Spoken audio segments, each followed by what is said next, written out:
Hi all, I see that there's a few people on the line already. We will be starting promptly at 3, so I'm sorry that you have to sit through some silence for those of you who are waiting, but we will start right at 3 o'clock, so just hang on.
Hi everyone, we've got about half of the attendees joining on the call. We're going to wait a few more minutes and we'll start promptly at 3 o'clock, so thank you for your patience.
Hi, everyone. We're just going to wait a couple more minutes, and again, we'll start promptly at 3 o'clock.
Hello again, everyone. We still have a few more participants joining. There's a lot of people logged in, so we'll get started in just a minute. So for those of you on the line, thank you so much for being prompt, and sorry for keeping you waiting and looking at the same screenshot, but we are almost ready to go. So we're just going to wait probably another 30 seconds or so.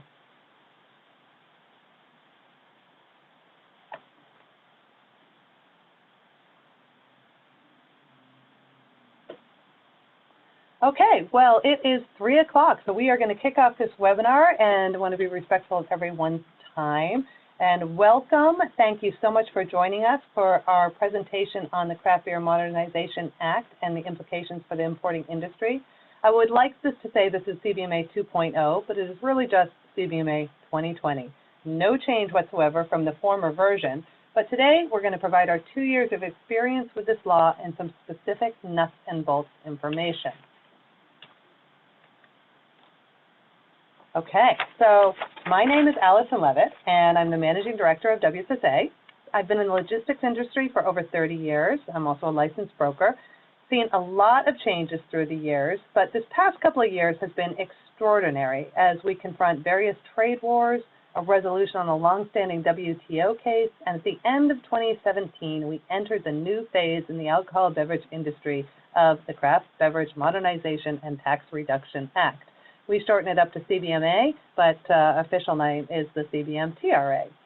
Before we get started on talking about this legislation, I want to tell you just a little bit about WSSA. I joined WSSA over 6 years ago after 18 years with our freight forwarding partner, Albatrans, and I'm thrilled to be at the helm of WSSA and still working closely with Albatrans. We have a long history, and we're one of the oldest shipping associations in the country, founded in 1976. We were formed when WSWA, the Wine and Spirits Wholesalers Association, and NABI, the National Association of Beverage Importers, decided to launch an association to enable beverage shippers to get more competitive shipping rates for their import cargo. That objective remains our top priority today. We focus on our 3 pillars: negotiating low shipping rates based on the volume of our members, providing the top cargo insurance program for beverages in the world, and acting as an advocate and educator in the industry on the logistics and customs arena. One of my key goals when I joined WSSA was to expand the organization globally to represent producers, importers, and exporters all over the world, as well as to do this type of outreach. We have over 600 members, with 50% from outside of the USA. We now do regular webinars and present on a wide range of topics. We organize events and port tours and provide a constant stream of information to the industry on logistics and regulatory issues, from the latest updates on the EU tariff situation to the strikes in France to the disruption caused by the coronavirus. I never expected to be spending so much time in Washington, D.C. when I started with WSSA, but due to the trade issues, and especially the EU tariffs and CBMA issues, I visited Capitol Hill over 10 times in the past 2 years, and I expect that this will continue. One thing CBMA has done is brought the industry associations together, and we've been working closely with DISCUS, ACSA, NABI, WSWA, the Wine Institute, you name it, many others, to prepare coalition letters to fight tariffs and to work together on CBMA lobbying. Basically use all of our skill sets to accomplish industry goals. For those of you not familiar with WSSA, I'm happy to have you join us today. For those of you who work with us, thank you so much for your continued support and participation in the webinar today. Before we get into the meat of our topic of the day, I do just want to run through a couple of housekeeping items. We have close to 70 people on the line, so unfortunately we cannot have any live interaction, and I do ask you all to mute your phones. I think we've done that automatically, so you don't have to worry about that, but you will have the ability to chat online and ask any questions as we go along. There is a Q&A box on the bottom of your screen, and you can scroll over that and type in any questions you may have as we go along, and feel free to do that as we go along, or we will have time at the end. Our intention is to keep this under an hour. Everyone has busy schedules, and we'll try to be as succinct as possible. I also know that many of you attended our webinar on this topic back in November of 2018, and we will have some repeat of information, so I apologize in advance for any redundancy, but we will get into more specific examples and updates today. I think most of you have the basic information on the law, and we can certainly provide the full verbiage if anyone wants to read through it. The impetus of the law came from the craft brewery industry and morphed over time to include beer, wine, and spirits, as well as a provision for foreign production. That was due to WTO requirements, and again, I don't think any of us had really thought about WTO in relationship to the wine and spirits industry until the Airbus case was decided, but the WTO is the organization that basically keeps an eye on all global trade and focuses on fair trade. So it was one of the factors in this law was including foreign producers, and the extension of benefits to non-U.S. producers reduced the likelihood of a WTO challenge to this U.S. excise tax system. As we know, the basic effect of the law is to lower federal excise tax rates for domestic producers and for designated importers, initially for a 2-year period. The original law proposed in 2015 was a permanent change, but due to various compromises that it took to get it through, it became a 2-year piece of very complicated legislation. This very complicated legislation has remained exactly as is for this renewal period, despite the fact that U.S. Customs, CBP, really wanted to see some changes. When the law was passed, the benefits were immediately available to domestic producers, and all you had to do was follow the guidelines on the tiers and pay the appropriate tax. For importers, they had to wait and wait, and as most of you on the line know, we waited over 10 months for guidelines. So we finally got guidelines in October of 2018. I've been visiting Customs regularly at Washington headquarters this last year, and the last meeting was in December with the CBMA team at CBP headquarters. We promised CBP to make a dedicated effort to educate the industry to increase compliance. and we are going to present webinars and provide any and all type of one-on-one consultation to make this happen. The reason for this is that we do not want to run up against either CBP or TTB claiming that this law is a mess, wrought with fraud and underpayment. CBP is stating some pretty high statistics in terms of the error rate. We'll talk a little bit more about that later. But as we fight for permanence of the law, we do not want to have two major agencies telling our legislators that this law is unworkable. On a final note, the information we're presenting today is based on the best data we have on hand after a thorough review of the guidelines, discussions and meetings with CBP and legal counsel, as well as the actual handling of claims. We have filed millions of dollars of claims in the past year and a half, and we now have a body of experience to work from. However, none of this information we are providing can be considered legally binding or absolute. This is a work in progress with no real metrics or best practices developed to date. As said, this slide just clarifies that there were no changes in the CBMA for 2020. It was extended for 1 year with literally not a letter of the law changed. Same document requirements, assignment letter, control group spreadsheet, and the CBMA spreadsheet, and again, the same templates apply to 2020. So again, allocations, everything exactly the same. Many of you have seen this statement and been asked to confirm or sign off on it from your broker. Basically, on every claim filed, the customs broker is checking the certification, placing full liability on you, the importer. I'm including this as it was added after the initial guidelines were issued in October of 2018, and I just want to be 100% clear that you all know that the onus is on the importer to make sure the CBMA data is correct. This is one of the reasons we're running this webinar with even more detailed samples than in the past, as we want to be sure you know what you're getting into when filing a CBMA claim. So, to run through the tiers, again, these slides, most of you have seen these before if you've attended any of our webinars, but we're going to just go through them briefly. As you can see by this chart, the wine rates are quite complicated due to the tiered rates per volume. Furthermore, wine production is incredibly fragmented with thousands of producers across the globe and many with multiple importers in the USA. So for the wine importers on the line, this product really is the most complex. The quick example tells you that if you import 10 containers a year with about 1,200 cases in that container, and if you're eligible for the benefits on all of the products at the lowest rate, that gives you about a $30,000 refund if you're claiming it, or $30,000 savings based on the CBMA rates compared to what the rates were before. We'll talk a little bit more about the tiered rates later, but it gives you a good picture of the significant changes in the FET taxes for wine products. For beer, it's a little bit simpler. Craft brewers already had a discounted rate and now have an even deeper discount on their first 60,000 barrels. But now importers can also benefit from the reduced rate up to 6 million barrels. Not that many people import $6 million, so any of you in the beer field on the line, you are generally going to be eligible for that $16 per barrel rate. The complexity for beer tends to come into play when looking at ownership of breweries.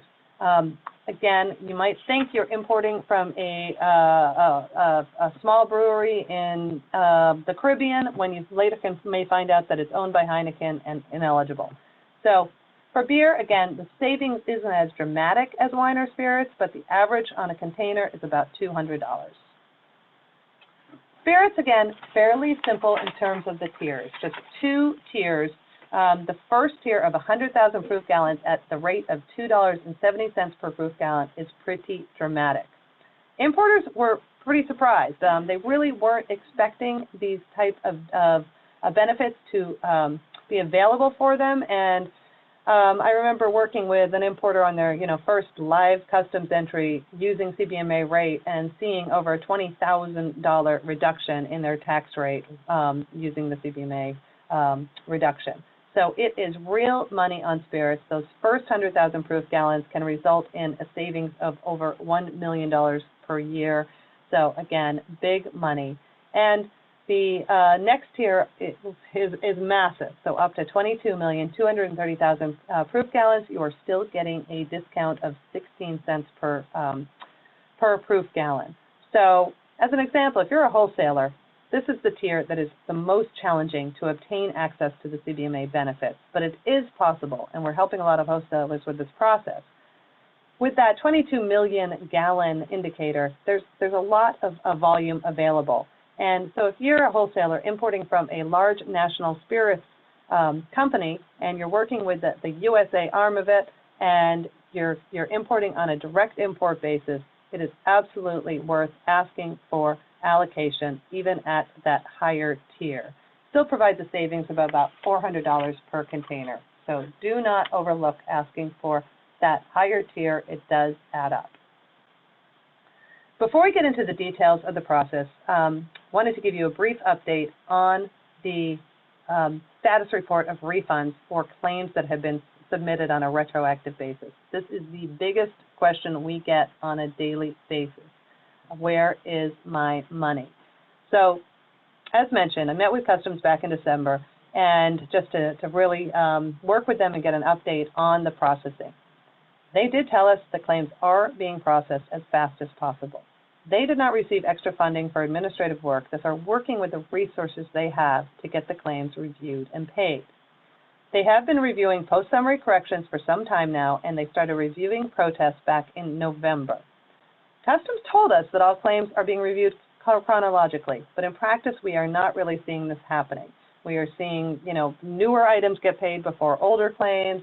It really seems to depend on where the process is taking place, what import specialist is looking at it, and again, hard to really give you any metrics on how these are being processed. So we are not seeing that they're being reviewed in any particular order, but at least they are being reviewed and payments are being processed. Just a few minutes ago, I actually got an email from one of our members who had just got 4 checks on their tequila shipments from May and June of 2018. So again, nice to see things moving, not as fast as anyone likes, but it is happening. The good news, that payments are being paid with interest. The bad news is the error rate on claims is slowing down the review process. As mentioned, Customs advises that over 80% of claims contain errors. That is why we are here today, to try to provide insight on the process so we can improve this rate, improve the compliance level, and speed up the process. Again, hard to tell on that error rate, whether we're talking little tiny errors or big blatant errors. They gave us indications that the errors were all over the map. So we will point out some of the areas where we see the most errors as we go through this, but definitely something we want to improve.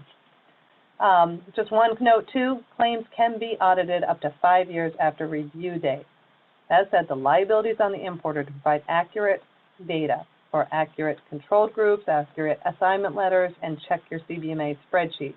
If an audit is processed years down the road and it is discovered that the claim was inaccurate, then the importer will be held liable and must pay back those taxes, including interest and potential fines. So again, don't think you're out of the woods just because you've either gotten your refund check or been paying the lower rate on live entries. You are eligible for audit.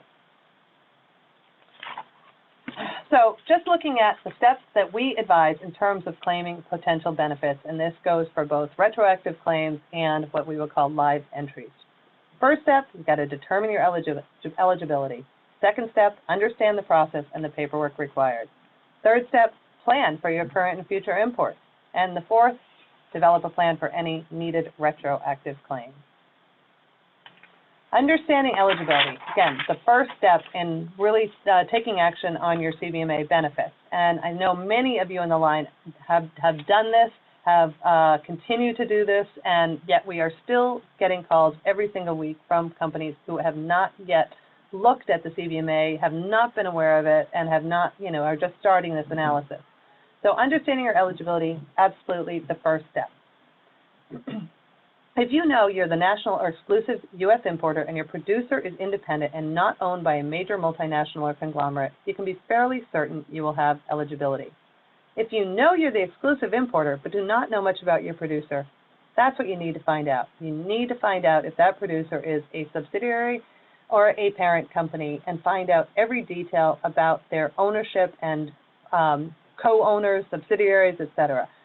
For example, again, looking at the concept of controlled groups, there are many companies, large companies who have percentage ownership in smaller companies, and you just need to take a look at that. Tequila is a good example as well.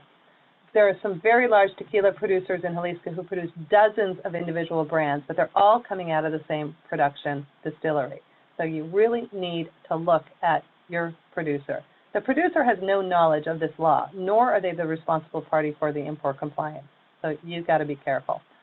On direct imports, for wholesalers, again, are you eligible? We talked about this a little bit on the spirits. Again, you can certainly gain eligibility, but you have a much harder time getting your documentation because you're not in direct touch with the producer. So you need to work with your U.S. seller to see if you can be granted any allocation. So if we go to the simple scenario that you are the USA exclusive importer and your producer is independent, then you can go to the next step and start working on your supporting documents. As mentioned, nothing changed in 2020. There are still 3 key documents required for every CBMA claim: the assignment certificate from the producer, the control group spreadsheet from the producer, and the CBMA spreadsheet, which is the worksheet that really outlines all the details of the allocations, of control group information, and the calculations. For the assignment letter, again, this has not changed. Many of you have these already. This is the template provided by CBP. This template must be followed exactly. This is on the cbp.gov website, and we would be happy to provide a Word format to any of you who need this. It's pretty straightforward, but CBP has reported that incorrect assignment letters are one of the biggest problems. They find wrong years on the letter, incorrect allocation amounts, incomplete information, you name it. We're going to provide some detailed examples of completed assignment letters later in the presentation. So I've got a question on the line. When will Customs do away with the claims and allow importers to realize the savings at the time of importation?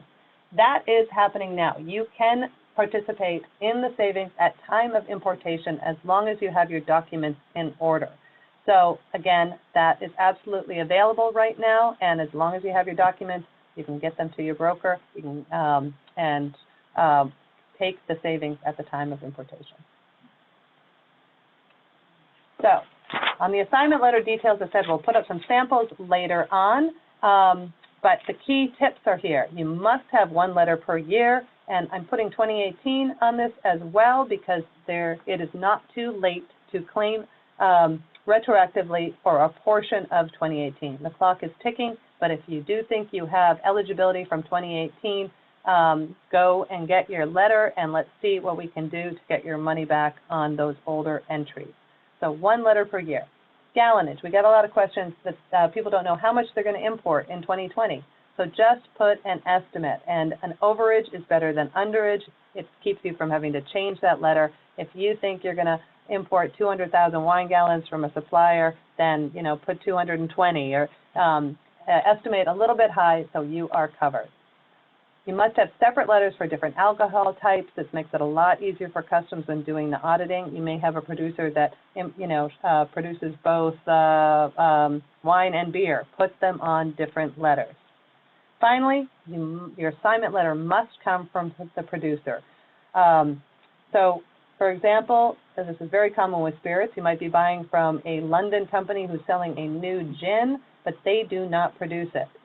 The letter has to come from the producer. Got another quick question online. Is there a deadline for submission for 2019 shipments?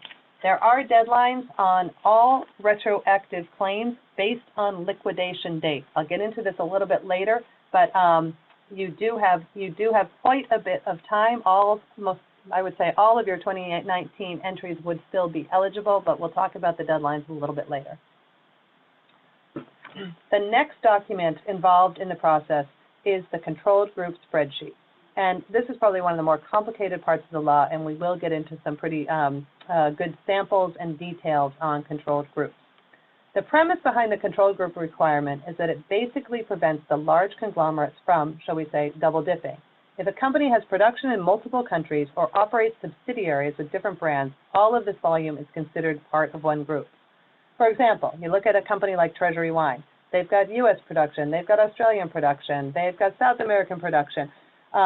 So again, they cannot take that CBMA rate on their domestic production and their imports. They have to look at the total allocation.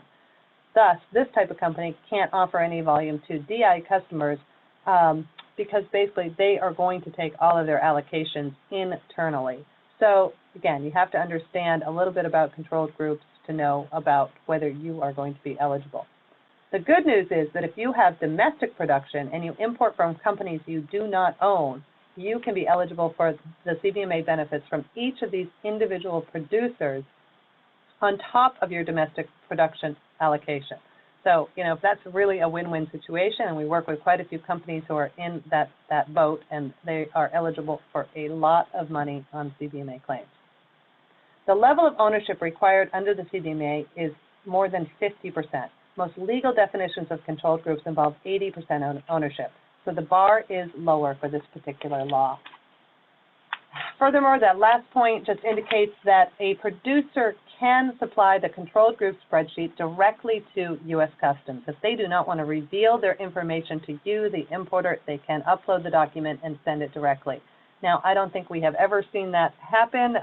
Some of you may have experience with that, but honestly, if I'm the importer, I really want to know, you know, what I'm dealing with, and I have not seen this happen, but it is available. Okay, just another quick question on the line. As a wholesaler, if we import a wine with greater than 14% alcohol, we have to submit a claim. When will Customs adjust their software so we do not have to submit claims?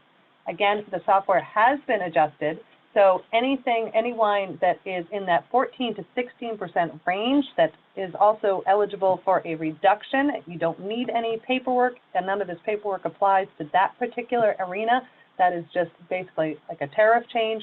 That has been adjusted, and you should indeed be able to take that lower rate at time of entry without any paperwork required. Just to go into a little more detail on controlled groups, this is just a flow chart kind of explaining what a typical controlled group looks like. I use examples of a company like Grupo Campari. They're the parent company A. They have brands Espolòn, Campari, Sky Vodka. They also have subsidiary as Campari USA, who has ownership in some other brands. So again, when you look at the flow, all of these companies on this type of chart would have to be presented on the controlled group spreadsheet. So very key to understand the structure. The other question we get a lot is on brands. We get members saying, you know, I own this brand, I must be eligible.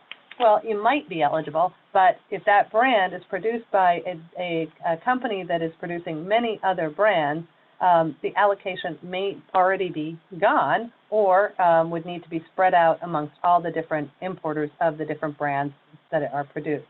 So again, ownership of a brand is not a qualifier for CBMA. We're going to run through an example to detail the intricacies of the controlled group. And again, we're going to get into the weeds on a lot of these samples and slides, but I think it's really important to try to get into these details so you do the paperwork right. And the reason we produce some of these samples, we're really trying to outline the answers to many of the questions we get on a day-to-day basis. So for this example, we've created a scenario where an importer for a small distillery that we're calling RBC has requested an assignment from RBC, assuming they'll be eligible for that $2.70 proof gallon rate. Since they know RBC is a small operation, they've been there, they're a nice little distillery. They produce about 50,000 proof gallons annually. So RBC gives the importer the assignment letter and supplies the controlled group spreadsheet. But the controlled group spreadsheet was done correctly by RBC and shows that they are not independently owned, but owned by a larger conglomerate. So RBC confirms this conglomerate owns more than 50% of the company and also owns another distillery, Dempsey Distillers. It is later confirmed that Dempsey has already assigned out the full 100,000 proof gallons at the 270 rate, but the overall group still has volume left to assign RBC at the 1336 rate. So in that scenario, we have put together a control group spreadsheet to show you what this would look like. So the parent company is Distillers Worldwide. So they are the controlled group name. So RBC and Dempsey would be controlled group members, but Distillers Worldwide is the controlled group name, the mothership. So you list the addresses for each facility and the annual production for each facility on the spreadsheet, as well as, the contact information and email and whether they're foreign or domestic. Again, most of the time you're going to be dealing with a foreign controlled group. So again, this just outlines exactly how the paperwork needs to show in the case of a parent company with multiple subsidiaries and what to put on each line item. Now, I'm going to jump ahead a little bit to the CBMA spreadsheet just to highlight the interaction of the spreadsheet with the controlled group spreadsheet. And maybe I'll call the CBMA spreadsheet the worksheet. It gets a little bit difficult calling everything spreadsheets, but that is how Customs labels them. This particular slide shows the complete CBP spreadsheet, 26 fields. Hard to fit all the fields on the screen. The highlighted slides in yellow are the ones pertaining to the controlled group spreadsheet. So we're going to look at those specifically in this next slide as related to the example we've just put on the screen regarding RBC Distillery. So, and again, this is where we get a lot of questions. Where do I put the controlled group name? Who's the assigning entity? So in this case, the FDA name, that is the actual producer, RBC. The controlled group name goes back to that parent company, Distillers Worldwide. The assigning entity, back to RBC. They are the ones that provide the assignment letter. So their full address goes into those assigning entity blocks. So again, I hope this makes this a little more clear, and all of these slides will be available. I think these pop-up boxes help a lot of people in terms of determining what goes where, but this is how the spreadsheets tie together as well. So now we'll go into the CBMA, the actual worksheet spreadsheet. This is the third and final document needed to support a CBMA claim. You just saw the 26-field slide. We'll pop that up again, and we'll also get into some examples when we go through some sample imports. This worksheet is the key to the actual calculation support of the claim and was designed by CBP to back up the details presented on the customs entry.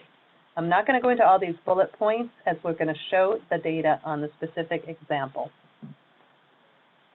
Again, here is the total spreadsheet with the 26 fields, and a little bit later on in our sample, you'll see these all filled out. So once you know about all of the paperwork and you're expert on the document, then it is time to move to that step 3, that planning stage, what you should do to put together your own program and get ready to participate in CBMA benefits. Our suggestion is to get your assignment templates going. Most of you are active in CBMA on this line. You've got your assignment certificates from your various producers. You need to get them all updated for 2020. And if you've got any new suppliers, you add those in. If you have not yet started to work on any CBMA claims and you think you are eligible, again, start working on those letters and get 2018, 2019, and 2020. Get those, get the control group spreadsheets, and I think in pertaining to Will's question earlier, if you get your assignment certificate and your controlled group spreadsheet today, and you've got a shipment coming in at the end of the week, you can provide these documents to your broker, and they can input the CBMA flag and transmit at the lower rate, and you will pay that lower rate at time of entry. The broker must also upload those supporting documents, and that's one thing that we have seen happen a lot, where the lower rate is paid, but nobody supplies the documents. So again, this is a process, it's complicated, and you need to make sure that you have everything in order before you can be guaranteed that you are safe with the lower rate paid or lower rate claimed. For the retroactive claims, we touched on this a little bit earlier in terms of what was going on with them, but just to explain the 2 types of claims that can be made if you have not filed the CBMA rate on a live entry. Probably most of you are pretty aware of this. The post-summary correction, PSC. The PSCs can be processed by the party that files your entry. There should be a way for other parties to file PSCs, but if we have not been able to actually find that avenue, it is legally supposed to be possible, but as to this date, I've not found any way to do it other than directly through the broker who filed the entry. Basically a redo of the customs entry where your broker goes into the entry, changes the line items that are eligible, as well as adding information for the reason for the change. They upload the 3 documents and transmit the new updated entry with that lower rate, and that entry will be re-liquidated and you will eventually receive a check. For protests. Protests have been available to challenge or change submissions on entries for many, many years and are done after the liquidation date. Thus, the entry is essentially closed in the system but can be reopened for 180 days after the liquidation date.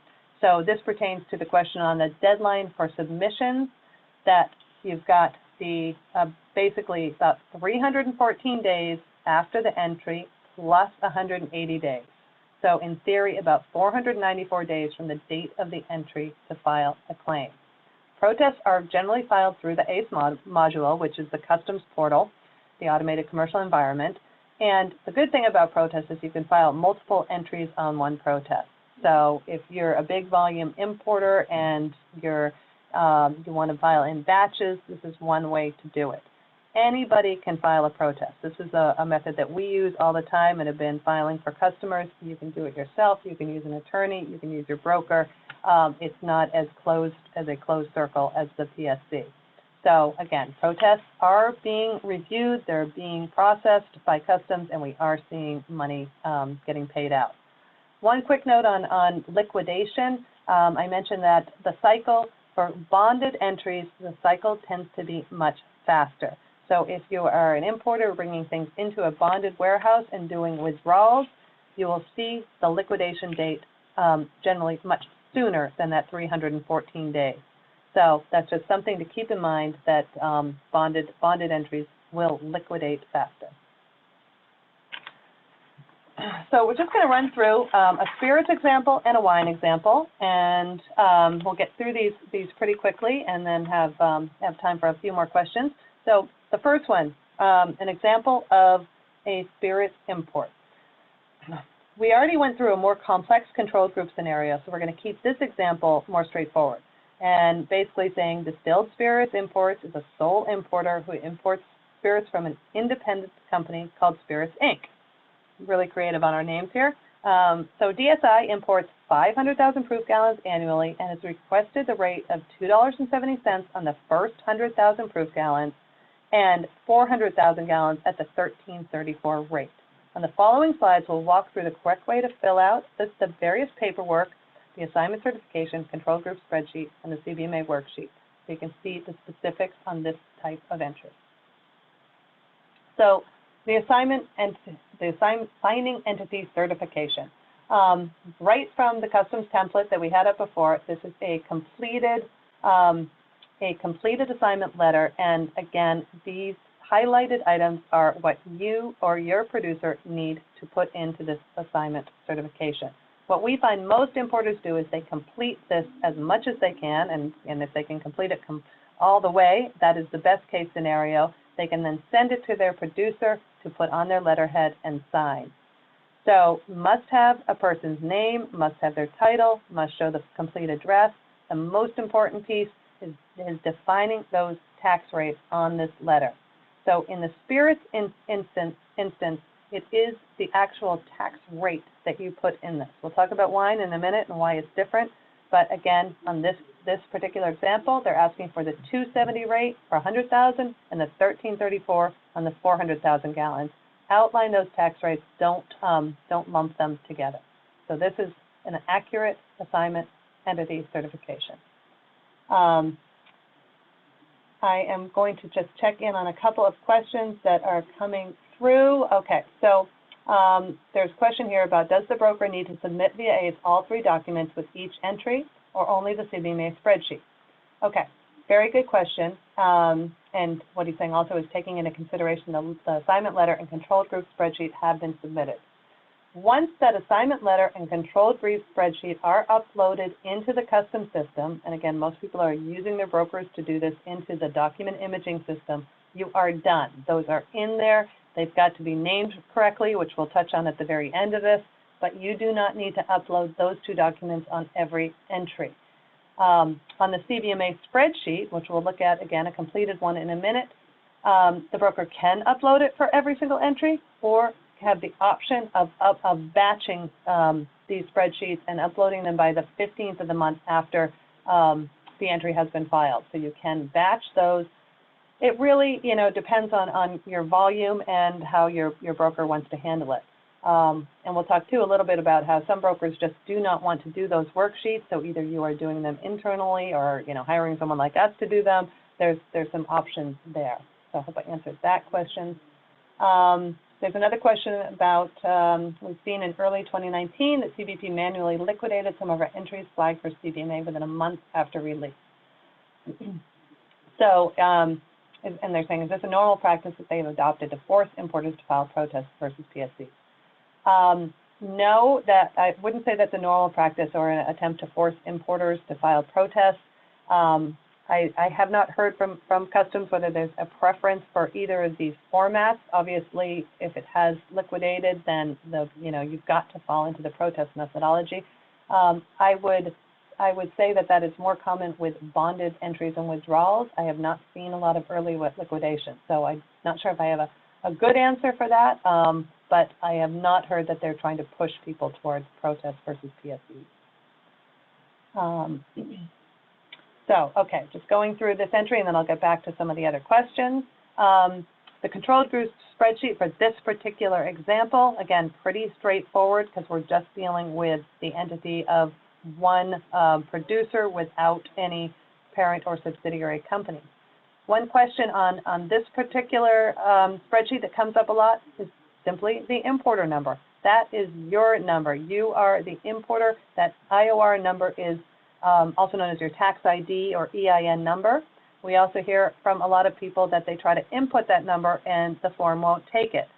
Probably won't take it because you aren't putting the last two digits, which is generally the suffix on a tax ID number. If you do not have a suffix on your number, you add 00 and it will take the number. So again, simple things like that can cause people headaches. That's all there is to it. But learning the quirks of these forms is one of the things that we're going through today.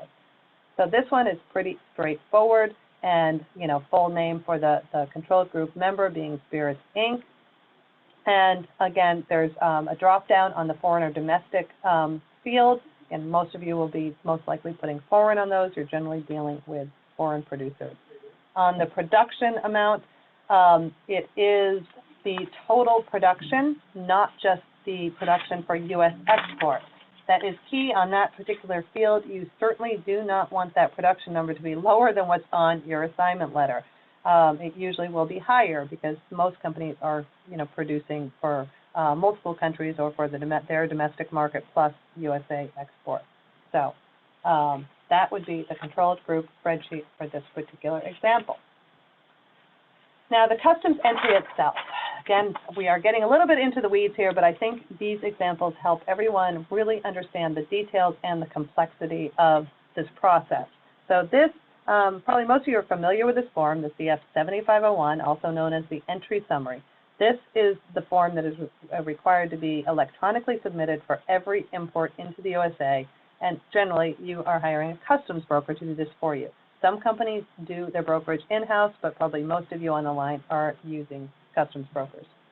So the key points to recognize for CBMA are a few items here that are highlighted. On the left side, you see that line number 001, and then you see that C underneath it. That C is the indicator for CBMA. Every trade agreement or preferential tax agreement in the USA has a indicator. C happens to be the one for CBMA. So the broker then needs to adjust the tax rate with the CBMA rate and check the calculation. One of the complications is that the CBMA rates are based on proof gallons for spirits or wine gallons for wine or barrels for beer, but all of the regular input on this form are in liters. So conversion to gallons has to take place, and on this entry you see both the proof gallon calculation and the proof liter calculation. So you see that 4674 on the proof liters and 1234.9 on the proof gallons, and then you see that CBMA rate of 270 for the proof gallons under the CBMA rate. The next line item on this particular entry shows that this particular importer hit the tranche, hit that 100,000 tier on this entry and moved into the next tier. So this, there might be just one commercial invoice line item on this particular entry, but when they hit that tier, you have to go to the next tier and create another line item and input that next rate, that 1334 rate. So we dummied these up a little bit so you can see how this works, but again, you see an entry with the 2-tiered rate. This does happen a lot. It certainly happens on wine all the time because there's so many tiers. So it does create extra work for the broker to figure out when you hit those levels and then move on to the next level and create another line on your entry. So for this particular example, moving on, this is the first half of a completed CBP 155 CBMA worksheet, columns A through M. And again, I'm not going to go through every single one of these little drop-down boxes, but I think this does give you a pretty good idea, again, of the complexity and the data input required to handle these forms. Again, in this instance, the importer is hitting that 100,000 proof gallon mark and moving to the next tier.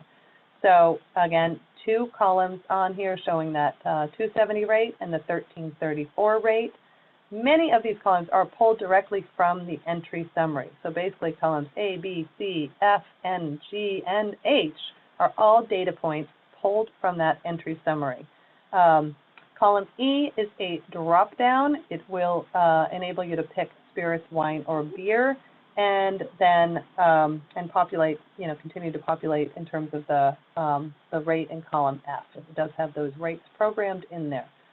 So again, these calculations are very important. This is what supports your CBMA claim and gives customs the backup for what you're putting on your entry summary. Okay. So that's the spirits example, and again, continuing on that worksheet, columns M through AA. As I said, this is a 26-field worksheet, so I can't even fit it all on one screen. Again, getting into the real nuts and bolts of this, these fields, and we talked about this before with the more complicated control group, this is where the control group data ties back into that CBMA worksheet. So we went through this in pretty good detail when we looked at the more complex control group with the 3 entities. This one is pretty easy with just one entity, but again, just gives you a sense of what this will look like.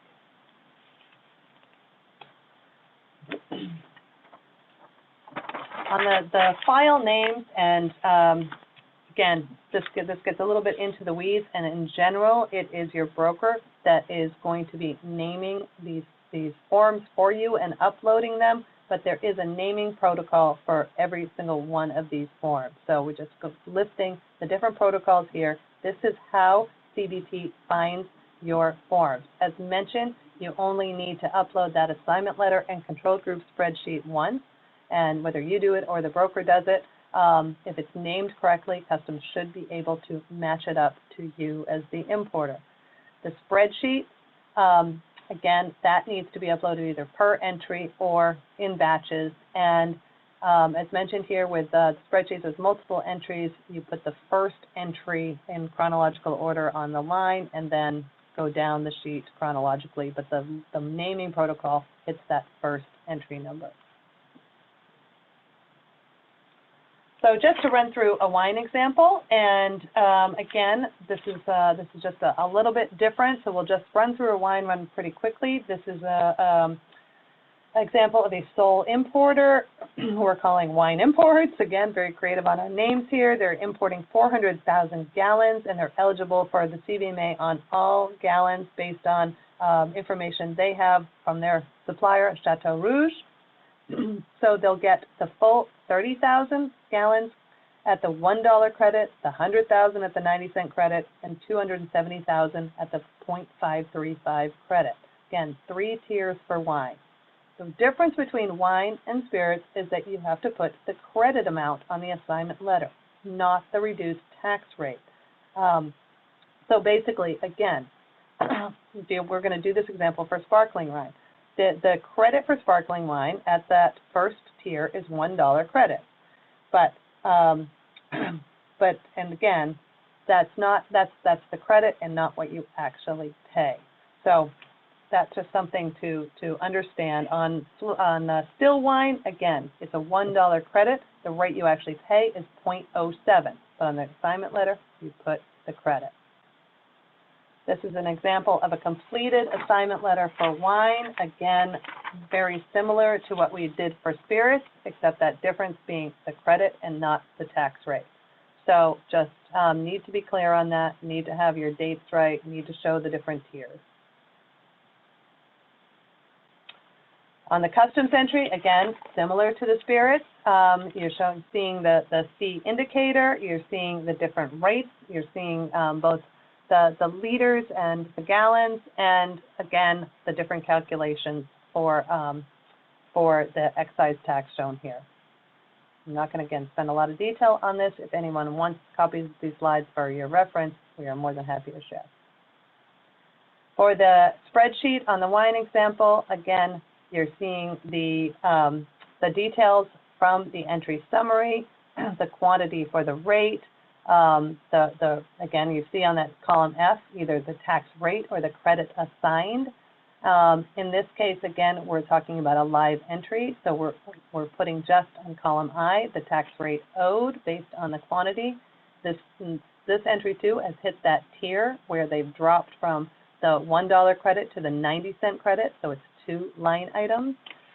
If this was a retroactive claim, there would be amount in the refund column as opposed to the quantity claimed and line owed. So again, important that all of these fields be filled out correctly, and again, very detailed in terms of the data. I'm not going to go into the second half of this one.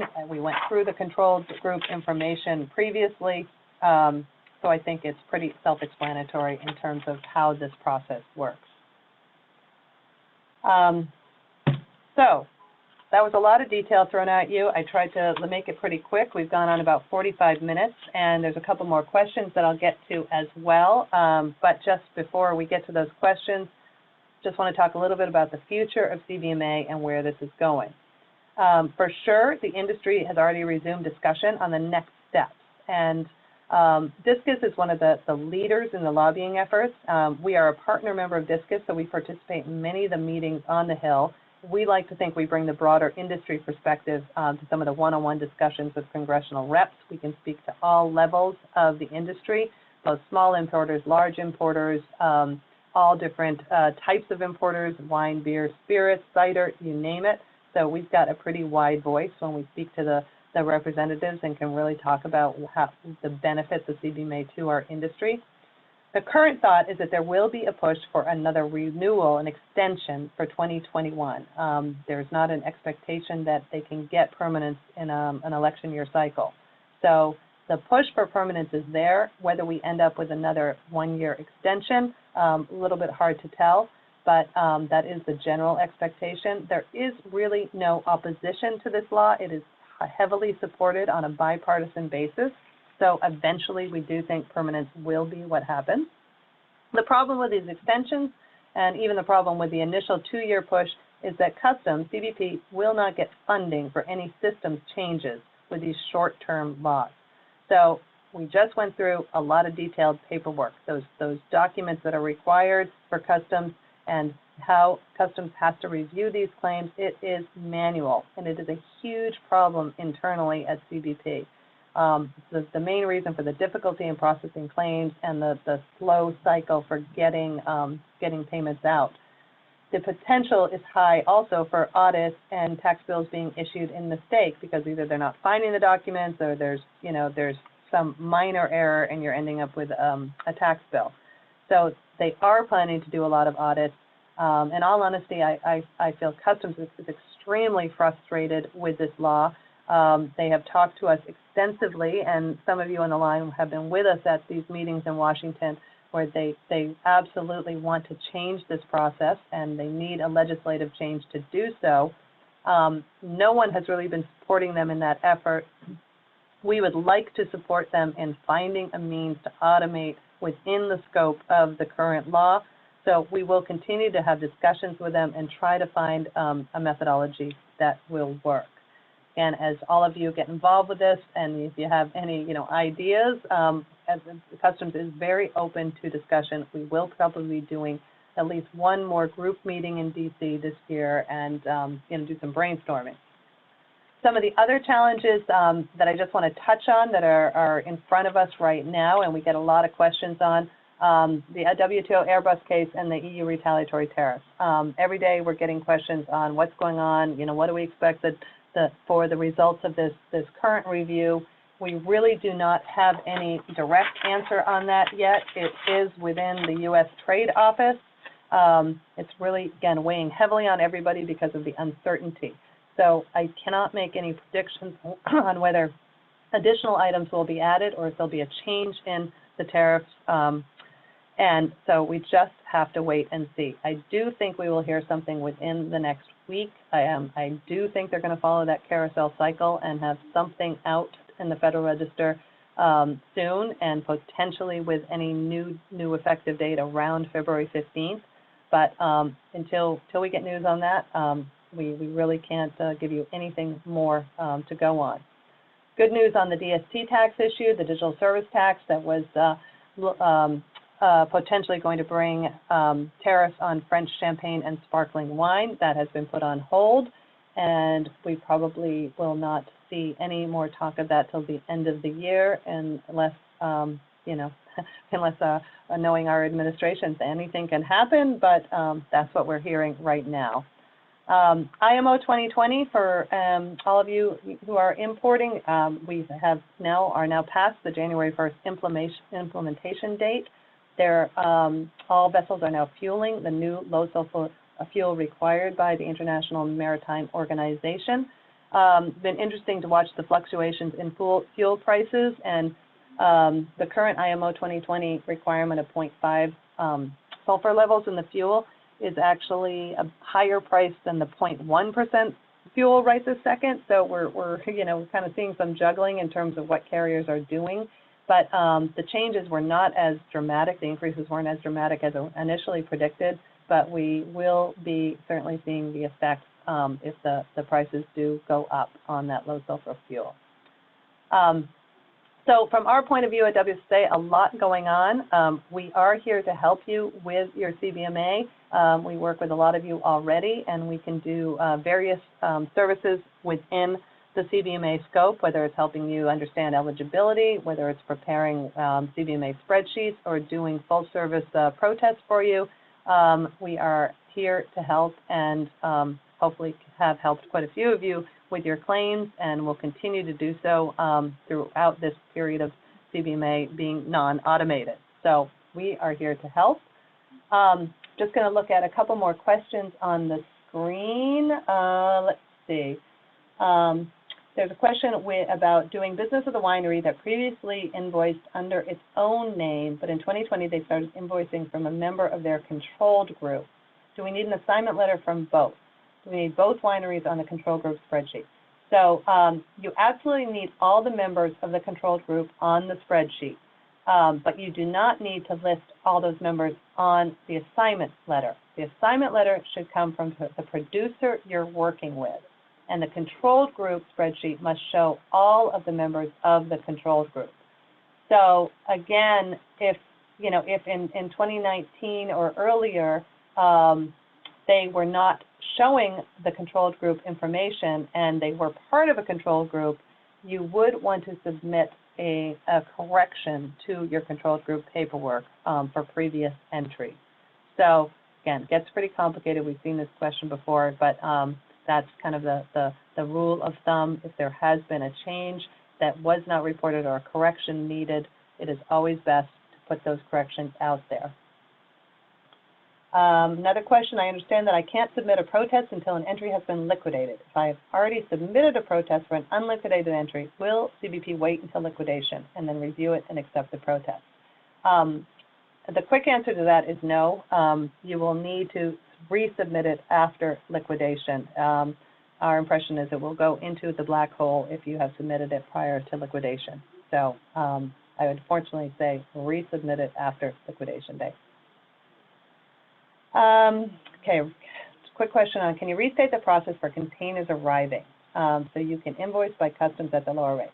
So yes, just to quickly touch on that, if you are eligible for the CBMA rate and you have your documents in order, the assignment template and the assignment certification and the control group spreadsheet, you can absolutely pay the lower rate at time of entry. So get those first two documents, supply them to your broker, and we're happy to review any of these documents, check them for errors, et cetera, and even help you on that worksheet. But once you have those two documents, then your broker basically has the go-ahead from you, once you supply them, to pay the lower rate on any incoming entries. So absolutely, that's the best way to do it if you can get those letters in hand. You do not have to claim it, you pay it up front. Now, again, I will reiterate, if Customs decides that any of your forms are incorrect, if they think that you're committing fraud for any reason, if there's incorrect control group information, they can certainly come back to you and say, no, your information is not correct, or we have investigated and there's a double allocation, or whatever it might be. They can come back and bill you for that amount that you did not pay, shall we say. So that's another question. Who comes back to us to let us know if our control group spreadsheet has an incorrect line that is preventing us from getting 2018 refunds? Is it Albatrans or the TTB who is directly in touch with us? So if again, what Albatrans and other brokers are doing, I mean, they are monitoring the liquidations and the changes on any submissions in terms of the claims that have been filed. So generally, what is happening is that the import specialist reviewing the claim will give a call to the entry filer and ask them a question if they see an error. Now, if you know you have an incorrect line that absolutely could be corrected, then you should correct it and it can be re-uploaded. So generally, there will be some communication on these claims, but it also could be that you just get a claim denied and then have to go back and protest it again and provide new supporting documents. So it's a little bit hard to tell on how these processes are happening because, like I said, there are really no metrics on this, and we're finding some inconsistencies in terms of how Customs is handling it. But the hope would be that the import specialist reviewing it does come to the filer and ask the questions if they see a problem. Okay, if you're not able to upload, the question is, what if you were not able to upload to Customs portal but emailed? So that Customs will accept emailed documents, and we can send you under separate cover a little bit of information on that in terms of making sure that those documents get into the system. So if you want to pop us an email after this, we'll answer that in more detail. Quick question, is the U.S. Trade Office obligated to produce an answer by February 15 regarding the Airbus tariff? Not obligated. That is the normal carousel process, but this can be treated as ad hoc reviews, and there's a few different sections of tariff law that they can work under. So no, not obligated, but I would say most likely. Next question, if the forms have an error, is the claim just denied or a correction allowed? Again, this somewhat depends on the import specialist that is reviewing the claim. We have seen it both ways. We have seen denials, rejections, tax bills when there have been incorrect forms. We've also seen, as I mentioned before, a phone call to the filer and allowance for correction of the form. So again, no absolute answer on that, but there is a lot of communication with the import specialist, and they have been pretty receptive to accepting updated forms or fixing errors in a worksheet. Okay, there's just a question on getting a copy of the presentation. Absolutely, we can provide copies. And do I need a new control group form for each year? The answer to that one is yes, all new forms for each year. Boy, I think we made it through the questions. If there's anything else, please, you can email us. There are a couple email addresses on the screen. Jillian Carpenter has been our key staff member that is active in filing the claims. Many of you have worked with her. She was also extremely helpful in putting this together, as was my whole team here at WSSA. So I absolutely need to thank everyone on the staff here. I think everyone here does know more about CBMA than they ever expected to, but we are here to help, and Jillian is truly the expert on the forms and has been working with just hundreds of importers on filing protests, helping them on their assignment letters, et cetera. So she's a great resource for any of you. We are right at an hour, so I really appreciate everyone being here on the line. Again, email us with any questions. If anyone does want a copy of the presentation, let us know.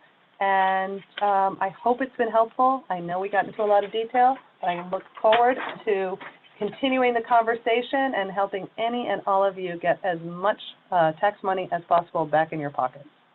Thank you so much.